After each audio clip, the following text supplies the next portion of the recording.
thank you everyone for coming. When planning this, I wasn't sure who or what to anticipate in this auditorium. So the fact that there's so many of you makes me really hopeful for all of our kids and their future.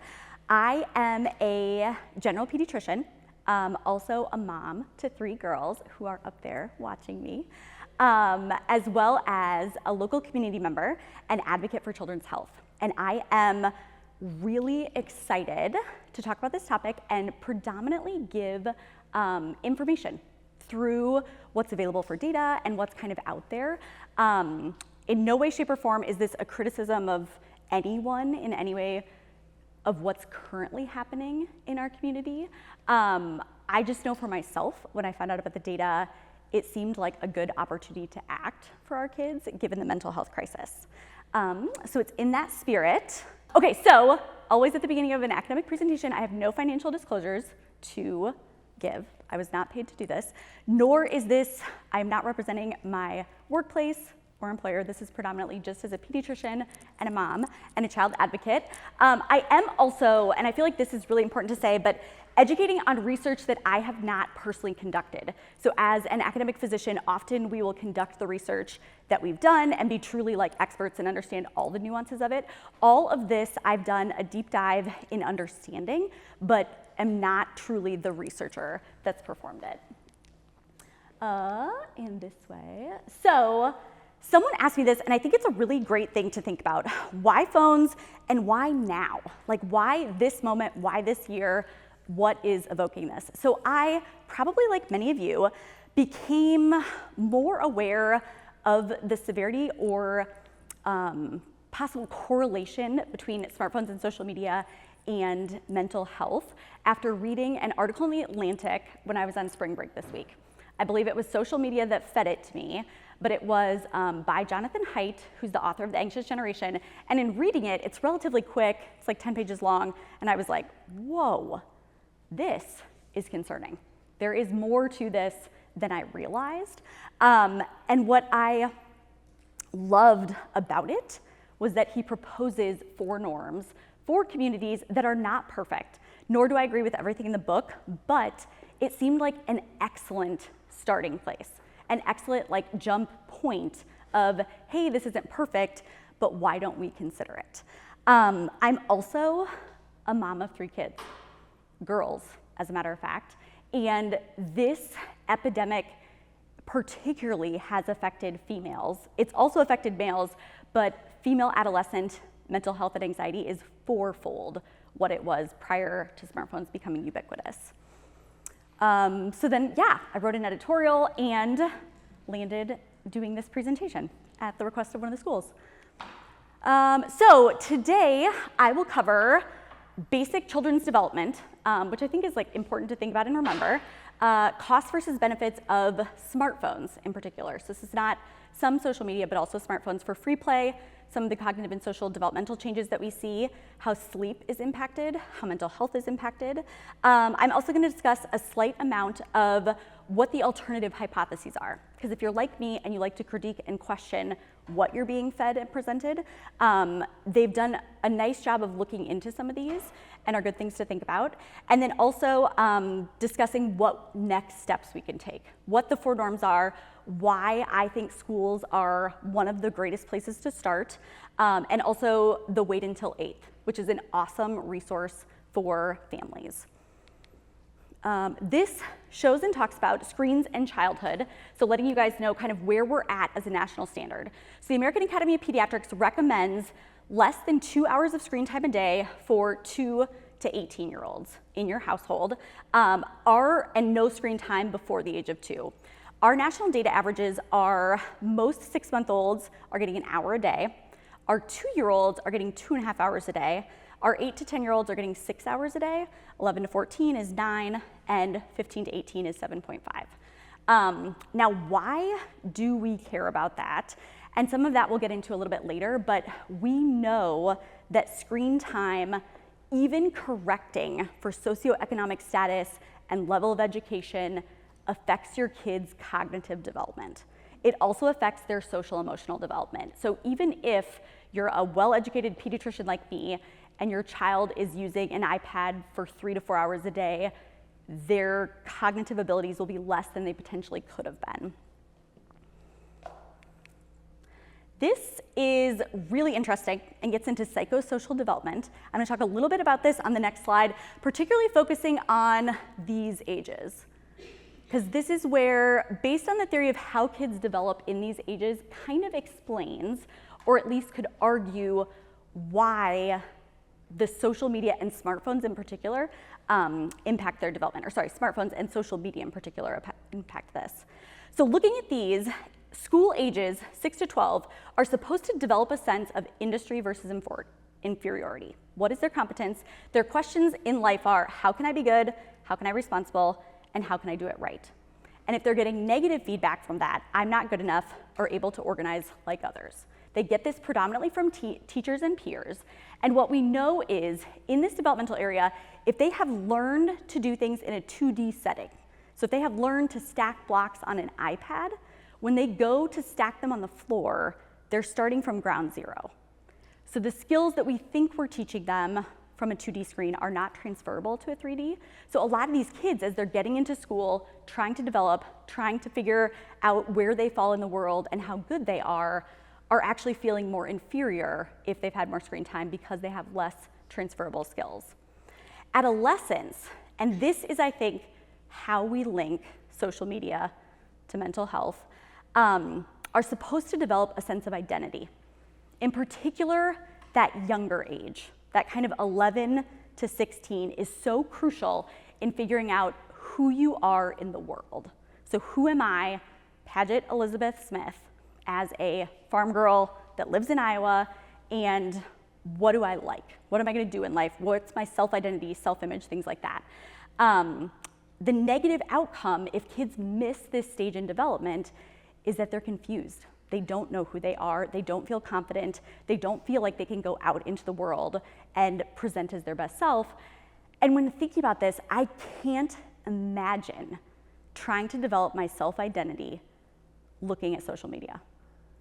Even as a 39-year-old mother of 3 with a professional degree, it makes me insecure. Every single time I look at it, if I'm being totally honest, right? And I don't follow people locally, all my best friends right here in the front row, because I get FOMO. And it makes me think I'm missing out or I wasn't good enough to be invited to things. I can't imagine Drew, Rory, and Marley going through that. And then the last piece is some of what we're starting to see with Gen Z. So this data is now playing out. But from the ages of 21 to 40, it's kind of your intimacy versus isolation. Am I alone in the world? Or can I have an intimate, affectionate relationship with other people? And what we're seeing then in this stage is that if you haven't built those social skills to lead up to this, or you gained so much that you're bored with the real world, you can't develop that relationship. And so we know that Gen Z, compared to the millennials, is having less sex, less marriage, less relationships, less self-esteem and confidence at work, less initiative. These things are not just mental health. It actually kind of touches everyone. So then we'll get into a little bit cost of smartphones on childhood, and I put this up here. That is the logo for one of the coolest medical studies probably ever conducted that's still halfway through. So it's called the Adolescent Brain Cognitive Development Study. It is a pool of over 11,000 children from 21 sites in the US, and they are watching and looking to see brain MRIs, psychosocial development, drug use, things like that. Like they're checking these kids every 3 months for over 10 years. So we're halfway through that data set, and at the end of this, we should clearly have answers for some of the things that we now see as like correlative, where we know that they run together really well, but we're not sure like, yes, did social media cause this change in identity? And so that's gonna be really cool. So look for those things to kind of keep coming out. They already have 1,000 studies published already based on this, but not a lot of them will be as robust as the final studies.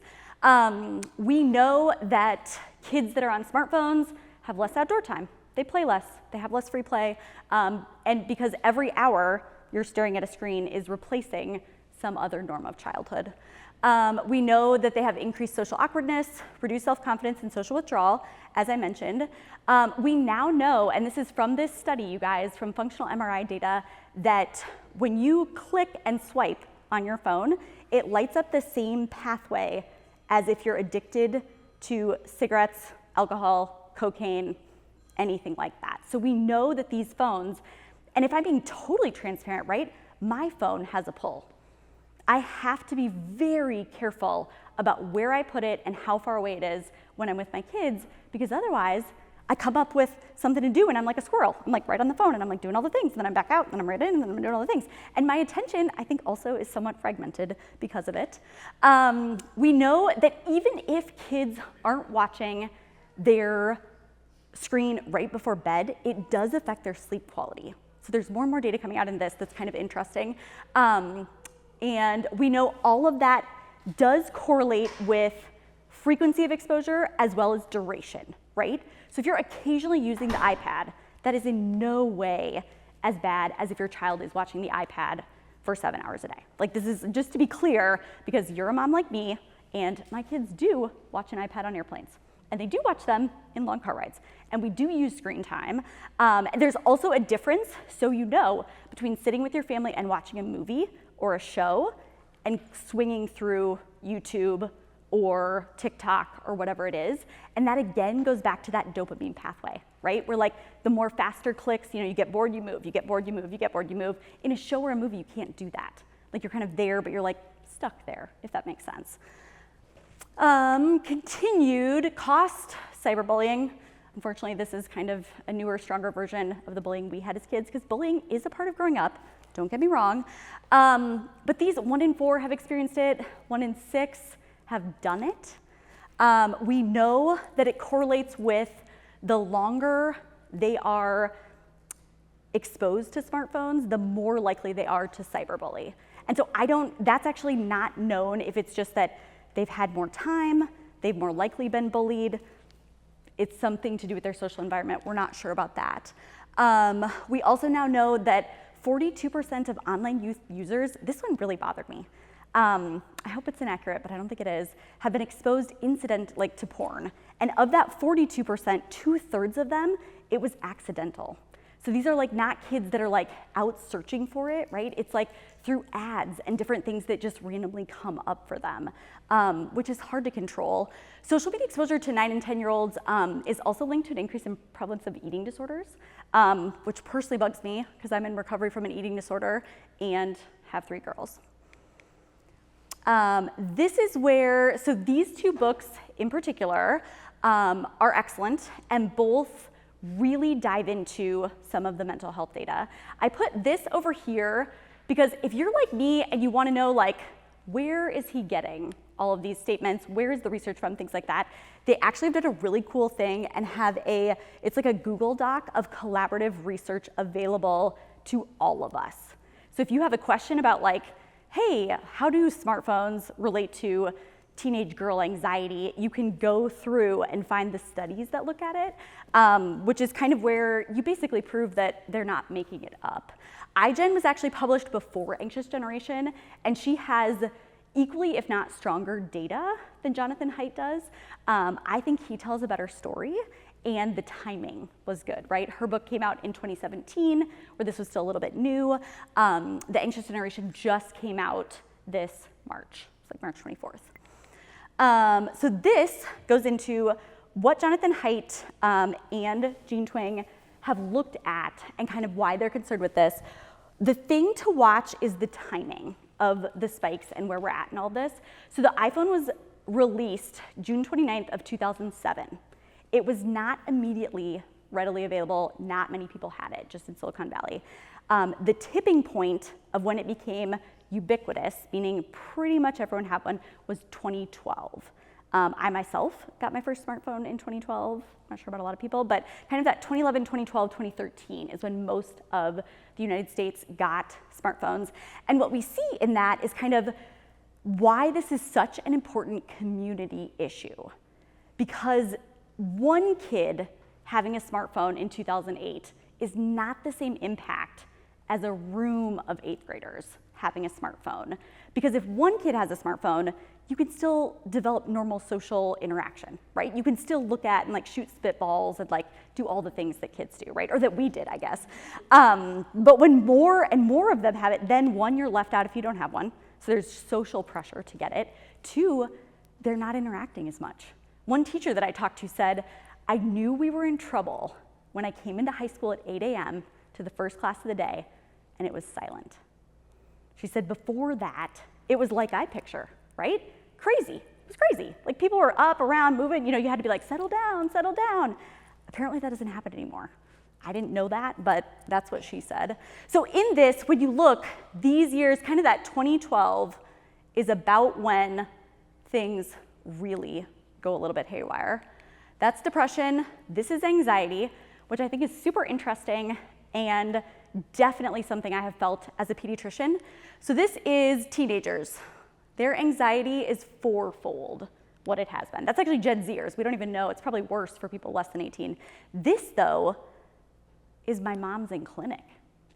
That's 110% what it used to be. And I don't know if you guys feel that, but as a mom, I feel that. Because I know online what food other moms are giving their kids. And back in 1984 when I was born, my mom only knew what food other parents were getting if she talked to them or her doctor told her about it. So this has really shifted how anxious we are as parents, which I think is also playing into all of this, kind of how much we're letting the kids play, how much responsibility, and how scared we are to not be able to reach them at all hours of the day. This is, if you're like some people and think that it's all self-reported data, right? Like people are just more aware of anxiety, so it's not all real. Or they're like pretending to be depressed because their friends are depressed. This is self-harm visits from the ER. This one I am personally able to witness because I'm an inpatient pediatric hospitalist. And so we admit the severe cases of this. But you can see there, girls are more affected than boys. But this speaks also to the severity. These are the kids that are hospitalized. So as physicians, we have the moral and ethical obligation to not admit kids unless medically necessary. So even if I have a crazy parent, no pun intended, but even if I have a crazy parent that wants their kid admitted for a self-harm attempt because they're scared to take them home, we won't admit them unless it's severe enough that they need to be taken care of. And this has really changed. This is suicide rates. So these are not kids pretending to be anxious or depressed. And in this, you can see, sadly, this is where boys are more affected because girls are more likely to be anxious and depressed, but less likely to, they attempt to execute, but not in as severe of a way as a boy does. So boys tend to have the highest rates of suicide their very first depressive disorder. Because I don't know if any of you have ever been depressed. I have. It feels horrific. And you believe that the world is going to end or is truly better without you. So, how much social media time are we talking here? This gets into daily usage for adolescents. So you can see back in 2008, and this is 50% using every day. So we were kind of here. This is about when smartphones became more of a thing. And then here is when we really climb. And this is 12th graders, 10th graders, and 8th graders. This is children's daily time and what they spend it in. So this didn't surprise me at all as a pediatrician, nor would it probably as a parent. But screen-based activities are up here. Sports are actually on a rise. So I think parents are afraid of the mental health and definitely want their kids involved in something productive. But then here is socializing outside the home with other kids and then outdoor play. Time with friends. So these are our 15 to 24-year-olds. This is 2005. This is 2020. 40 minutes a day versus 140. These are, and this kind of was interesting to me only because Jonathan Haidt kind of gets into, right, like more responsibility, more freedom, things that kids need to do. And there is a little bit of a double-edged sword with the phones, right? Because kids are having less sex and drinking less alcohol. So that is like a perk of it. But they're also driving less and working less, meaning kids in general are just kind of afraid to take on the responsibilities of life. This was kind of an analogy that I thought of, but I think is so pivotal to the difference we're seeing in boys, right? So your game or your phone or your social media or whatever you're on kind of virtually, porn also, right, is so thrilling for these adolescent males that it's hard for them to be stimulated in regular life. And some of the teachers that I talk to really feel this. And you can imagine, like, if you have a daughter, you know, how bored would your kid be going on a date if they're used to that constant stimulation? This also anecdotally plays heavily into ADHD and what we're seeing. Because ADHD, right, is related to dopamine, as is this. And so if your kids need really high levels of dopamine to have sustained attention, guess what? They're gonna struggle at school. Because school is fun, but it's not like riding a roller coaster. It's not that exciting. Hardly anything we do in life is actually that exciting. It's supposed to be meant for brief, small moments. So yeah. This is the alternative hypothesis, right? So if you're like, yeah, but nothing we have like truly proves it, kind of, which is one of the huge criticisms of what Jonathan Haidt has done, these are some of the other things to think about, right? So the Affordable Care Act was initiated in 2012, so that would be perfect timing for how the data's changed because people had a ton more access to healthcare. However, all of these trends are global. So Australia has the same problem, the UK has the same problem, China, we don't have much data on China, probably with good reason. But they are all trending very similarly. They also, ICD-9 codes changed, that's what we use as physicians and mental health providers for billing, but that was actually 2015, so too late to explain the trend, and didn't really increase the diagnoses from my opinion. There was also the thought, okay, this is just increased self-reporting, kind of like we mentioned before, but then we looked at the suicide rates. COVID was 2020, definitely worse for all adolescents' mental health, but also was far from the start. So everything spiked then, but not necessarily there. And then there's also the question of like reverse or forward correlation, right? So are these kids all depressed and anxious and then they start to use their smartphones or social media? Certainly that is a thing that happens, but we don't think the numbers or the breadth really explain that. Could it be all socioeconomically related? Are these parents like more unemployed? Are people not spending time? There's a couple of graphs with that too. So this is teenage depression versus adult unemployment. So if you look, the adult unemployment rate is actually historically low during this time as the depression rate goes up, and that's girls. This looks at parenting per week. So all mothers, regardless of their education level, are actually parenting infinitely more than they were in the 70s and 80s. Not that that's necessarily a good or a bad thing, but we don't think it's for lack of attention that these kids are getting more anxious and depressed. Are there smartphone? Yes, there are smartphone benefits, right? This is not that smartphones are totally evil and will totally go away. They will not, right? They are here to stay.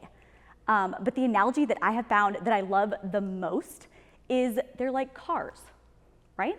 Cars were once upon a time totally new. They have evolved, they're much safer, but we impose really strict limits about what kind of training you have to do, how you learn to drive. It's a graduated process, and it's not just, oh, you're 10, hop in a car, which many would argue is kind of what social media and smartphones have been until we've realized, like, oh, this is a problem. The other piece that like really does play into this is that the social media and smartphones are,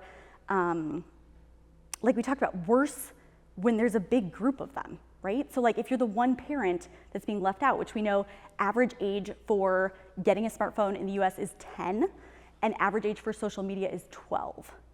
So we know then that my 8-year-old is already talking about getting a smartphone, as she has been since she was 6, because someone in her class got one. And texting or being able to reach her friends is already a discussion that we're having, which is reasonable, right? Because it's out there and it's available, but it starts younger than we think. And then I think what all parents feel, I could be wrong about this, but is that, when they have an 8-year-old, they're like me, they're really strong. They're like, no, I would never let my kid have a smartphone, ever, ever, ever. But by the time she's in 6th grade and everybody has one, then she's getting left out.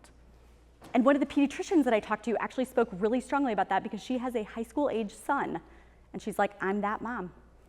I'm the only one that is holding out, and he is left out of stuff. So, what can we do? And this is where I was really excited when the book was published. Because as a pediatrician, I have felt like this is a proverbial freight train, right? It's not going anywhere, it's not changing, and it's coming at us full steam ahead. So I have 3 daughters, and this is just gonna be our life. This is what we're in. But this book, and it's not perfect, like I said, but proposes community norms that we can all look at and consider engaging in. And if we talk about it and look at it and implement it, we'll actually protect these kids. Because if only 20% are on social media, then guess what? There's no parent pressure. You can say like, yeah, somebody's got it, but you're not, the moms will text me, like, we'll be fine, versus the other way around. So these are specifically no smartphones before 18, which goes into the wait until 8th, which is the end of 8th grade. No social media before 16, which has to do with their identity and ego development and the age at which they've formed enough of a self-identity that by being exposed to all of that, they're not crushed. Locking phones during the school day, and that is because it used to be that we went to school and felt immense social pressures while we were at school. It was awful. You were around everybody and it was anxiety provoking and you had all the things, but then you got to leave and go home and hang out with your volleyball team who you were really comfortable with or your family. What's happening now is the opposite. So the kids are never getting a break from the pressures that they're feeling online, and then they go home and it's worse usually. So by preventing the phones at school, we give them the chance to have a break. And then obviously promoting more free play and responsibility, which I myself am working on because after I read this, decided to tell my 8-year-old that she could go in our neighborhood. And she said, but Mom, what if I get lost? What if I get hurt? What's gonna happen to me? I don't think I can. So I kind of took her and outlined, and we're still working our way out of how much I have protected her. So this goes at why the schools, collective community action is the most powerful. The other piece of it that I think is so, so important, right, is that as a pediatrician, I take care, like all teachers and administrators, of all the kids, right? So I'm not super worried about my kids because they've got me and I'm like a tiger. But what about my kids that don't have that? Or what about the ones whose parents don't know this data? So I think by making it a little bit more of a thing at schools, hopefully some of that education will trickle down and hopefully those kids will have a similar shot as my kids do. These are studies, phone impact on education. So if you're not worried about mental health, education is a very equally important part of school. So of this, from a project, 90% of teachers said smartphones are creating an easily distracted generation with short attention spans. Also that they've hurt their ability to communicate face-to-face, with 69%, and 42% think critical thinking skills have also been affected. This looks at dividing the attention in classroom reduces exam performance. So just by having your phone in your pocket, it can reduce your exam performance. And this was reproduced at the college level. So all of us have to use some subconscious effort to not be distracted by it when it's on us and we're learning. This next one looked at students who were not on their mobile phones, wrote down 62% more information in their notes, took more detailed notes, and were able to recall more detailed information from the lecture. They scored a full letter grade and a half higher on a multiple choice test. And if you're like me and you're like, yeah, but is that really adjusting for the socioeconomic and all the other factors? This study actually looked at that, and it said even controlling for those factors, yes, the smartphone was still negatively associated with their grades. Not as much, so that grade and a half they think is probably overestimated, but the correlation with the negative test scores is still present. This was super interesting because I think in talking to all the schools, I've heard a lot about like, what do parents think, right? Like, are people like, they hate this, that kind of thing? So this is national data. It was like 1,500 parents and it was done this February. So overall, 60% of parents trust having the schools keep their phones away from their children during the day. 68% want to limit cell phone usage in the school and have widespread support for banning in class, but not the day, not like the whole day, like beginning to end. The majority of parents want cell phone policy made at the school or district level, not from themselves. The majority of parents believe students should sometimes be allowed to use their cell phones in school during times like lunch or recess. And 83% of parents are concerned about social media's effect on children and support a minimum age limit. This is one district I had the privilege of having a phone call with, because if you're like me and you see all this and you're like, but how or what, or like, what do people do? So this is one of the largest districts in the country to have implemented this without like a state mandated request. So there are almost 21,000 students, and they proposed it, which I kind of love. Instead of thinking about locking phones or banning them, they kind of spun it as just like, we're trying to be more social. Do less media. And they phrased it in their policy as creating a distraction-free environment that supports learning, education, and social emotional skills. So their policy is pre-K through 8th grade, absolutely no phones. You bring them to school, it's like locked in the morning, back at the end of the day. But then their high school, the parents did not love that. And kids also had concerns about things like being able to reach a boss that might text them during lunch, or what if transportation changed, or things like that. So they did bell to bell. And they had to be careful to not use instructional time, because some teachers only teach for 30 of the 45 minutes, and then the kids are on their phone. So bell to bell, the phones are shut off and put either in a pouch that they have, or they actually use like the shoe holders that hang on the door. So they just have, if kids have them, they do one quick reminder, hey, put it in. Some of the kids, they said, after it was implemented, often leave them in their locker because they end up just using them a little bit or not needing them as much, which I thought was interesting. They said for enforcement, the teachers are not walking around and like policing this. It's only if they see it. First offense is that it goes to the office till the end of the day. Second offense, the parents come pick it up from the office. And then the third offense, they're suspended. So this was superintendent driven, and he was very specific about like absolutely enforcing it at the same level in all the classrooms so that it wasn't teacher driven. And this one was kind of like, you know, theirs was similar. How did that start, right? So they had a question of like, what are your 5 biggest issues in your schools right now? And mental health was one of them. And the superintendent was so great, and I related so much to this, but he said, he was sitting there and one of the reporters said like, hey, I think that could be phones. Like, I think you should look at that. He was like, like everybody blames the phone. Like, what is the big deal? Like, it's not, you know. And he kind of like me dove into some of the data and was like, oh gosh, oh wow, we probably have to address this. And then kind of started from there. I love their approach too, which is kind of what we're trying to do with this presentation, right? But he spent the fall kind of like educating and letting all the teachers and families and things, giving presentations, like letting people know, hey, this is what we're seeing.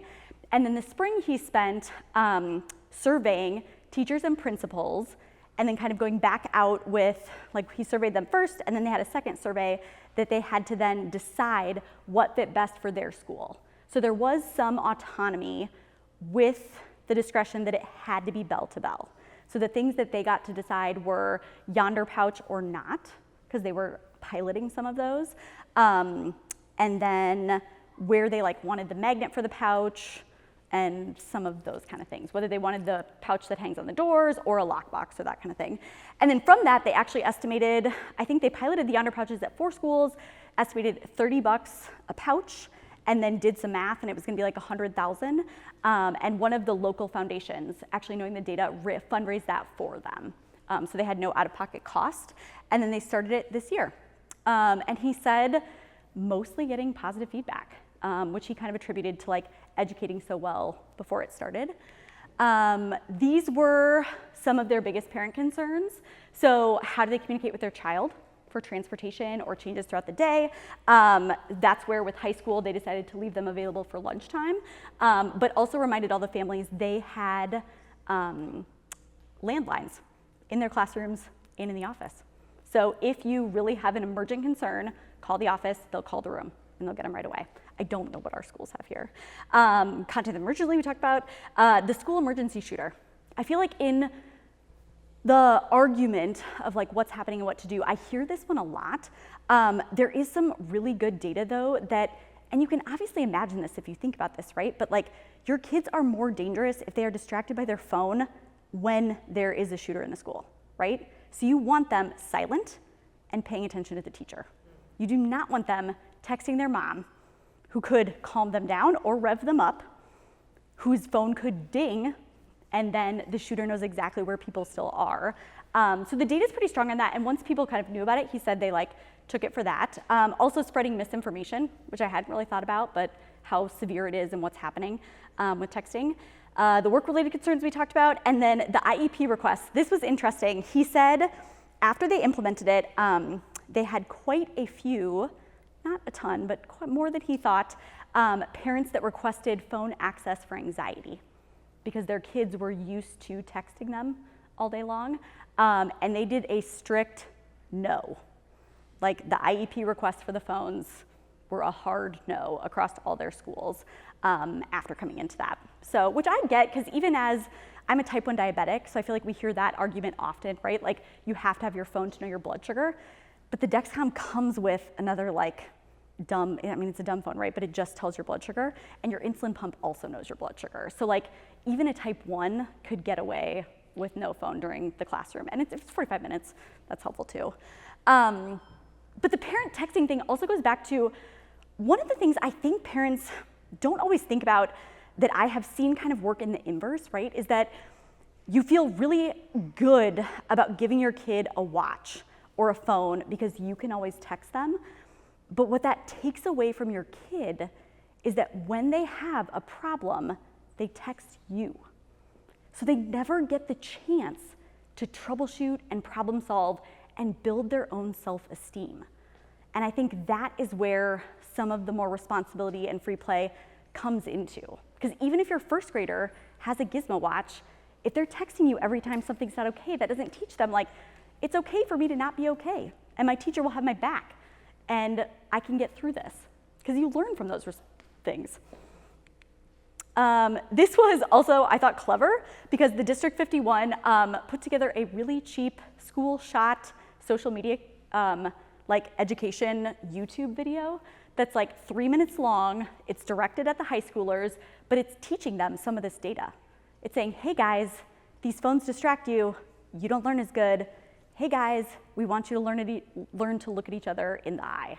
And they did this through the summer before it led up to help kind of answer some questions. And it's actually their superintendent, so that's who we spoke to, and a couple of their principals. These are the pouches that we talked about. I feel like everyone talks about them. I was like just curious, I thought you might all want to know. So they check them out like a Chromebook. So it's a purse of like, they're numbered or whatever, and the schools get them. And then they actually like, you just snap together in the morning. So it's like a self-snap kind of thing.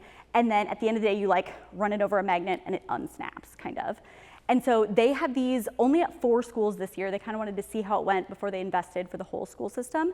They used them, 3 of the schools that requested them were middle schools, which they thought was perfect because their middle schoolers can't have phones at all anyway. And then actually, which was so interesting, their alternative high school, who was the most worried about regulating the phones with kids because of their addiction and dependence on it, that principal actually said, let's do it. Because if we're gonna do it, we might as well teach them what it's like to be without their phone.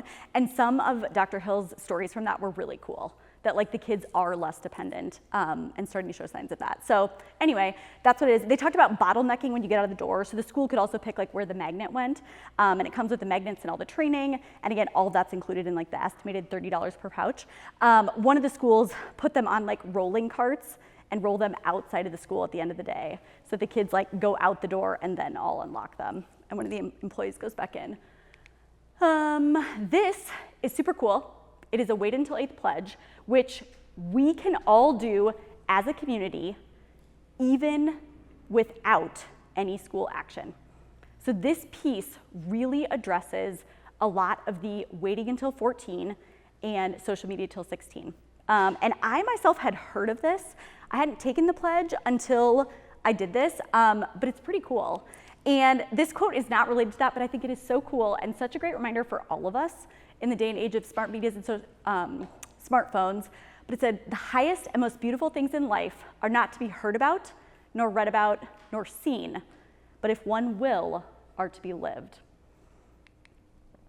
So this website has a ton of information, and it is much better done, I think, Dr. Schreier could tell me, than what the AAP has for social media. So it gives a guide about, as a parent, ways you can talk to your kid when they're asking about social media. These are some of my concerns: how much time you'll spend, that you'll have FOMO, you'll be in the endless loop of unattainable perfection related to influence, that you'll worry about cyberbullying, that you'll be alarmed by the misinformation flooding social media and worried it will influence how you think about social issues. And if you think that's not also happening to adults, I think you're wrong. They'll be nervous you'll post something about you regret. You'll worry about the amount of peer pressure. So I thought that was really cool. This is a social media checkup. So it has like this whole guide on, like, as you are introducing smartphones and social media to your kid, how do you do that? And it gives regulations for like the controls and the different types of phones and how you kind of can slow roll into that. And then this was a cool like checkup for like where they're at with their phone. Are you taking breaks from it? How do you feel when you get off of it? Things that really all of us should think about, but just weren't trained in it because we kind of just accidentally fell into it. They also have like a family contract that you can get and like just print from your computer. These are all like no cost to anyone. But it says, this phone belongs to my parents. They are permitting me to use this device, and I understand this is a privilege, not a right. Number one, I recognize it is important for my parents to monitor what I do on my phone. Nothing on my phone is private. My parents will use the following parental tools on my phone. So I love this because it's like you're having just a real conversation with your kid about like, hey, and this is how I think you slow roll into it, right? Like this is the driver's ed of phones and social media. Because what I know, what all of you know, is that like we're not gonna get away from this. It's going to be a thing that's here. We just have to teach people how to engage with it. So yeah, I thought that was really cool. They also had like values as a family and things like that. So it was awesome, I thought. These are smartphone best practices. So these are a great reminder for me, as well as all kids that you're teaching them, but nix the notifications. So shut off your texting, shut off your emails. That way you control when you look at the phone. It does not control you by dinging at you and telling you to pick it up. I did this like 3 years ago. I feel like my life was changed for the better. Change your phone to black and white, so it's less appealing. I did not know you can do that, but it is in your settings. Go bare bones and delete apps from your phone. So then it really is more like a phone. Instead of that, I have not done that, but use a cellular Apple Watch, which then can only get texts, which my notifications are shut off, or it can ring, so that when I'm on call, I can always be reached without having my phone right by me. Unplug together as a family. They recommend 24 hours once a week. We do not do that.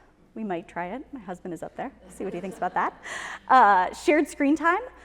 Do a family movie night, family show night, right? Like sit together, talk about what you're seeing, not just be on your phones.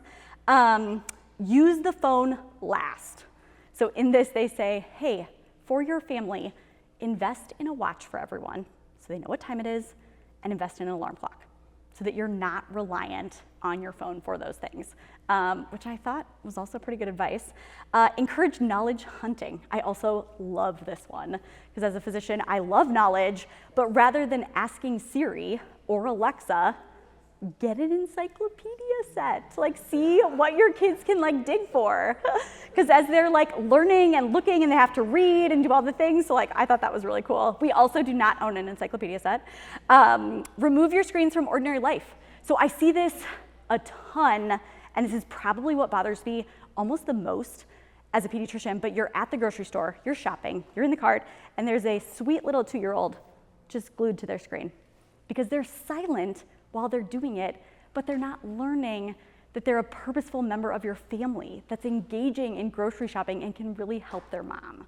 Or doctor's appointments. You're keeping them quiet by looking at it. What if you played I Spy in the room? What if instead you talk to them? And so then they're learning and modeling appropriate behavior, but then also not on the phone. So I thought that was like really great, solid advice. Out of sight, out of mind. So have a designated spot. Bye, James. See you later. Designate a specific spot where like you get home, you put them in, or like from 5 to 8 p.m., here's the drawer. Like we'll use them when we're done, we'll use them before, but like let's just take a break kind of thing. Device-free meals. So this, the data on this is really interesting to you guys. Even if your phone is flipped over on silent, you are subconsciously distracted from the individuals that you are sitting with. It's like, I did not realize that they were that powerful, but apparently they are.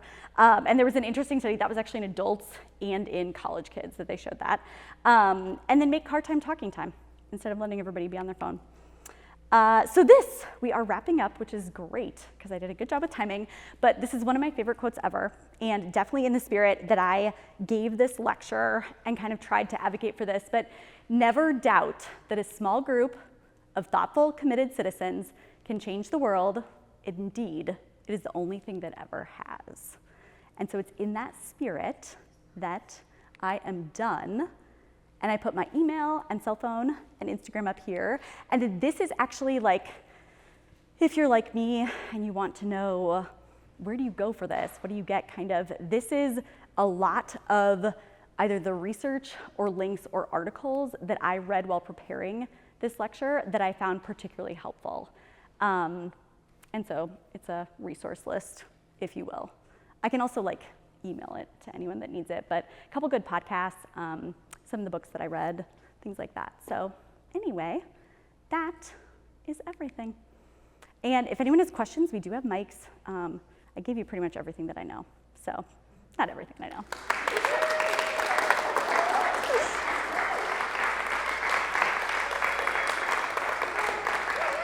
Thank you all for coming.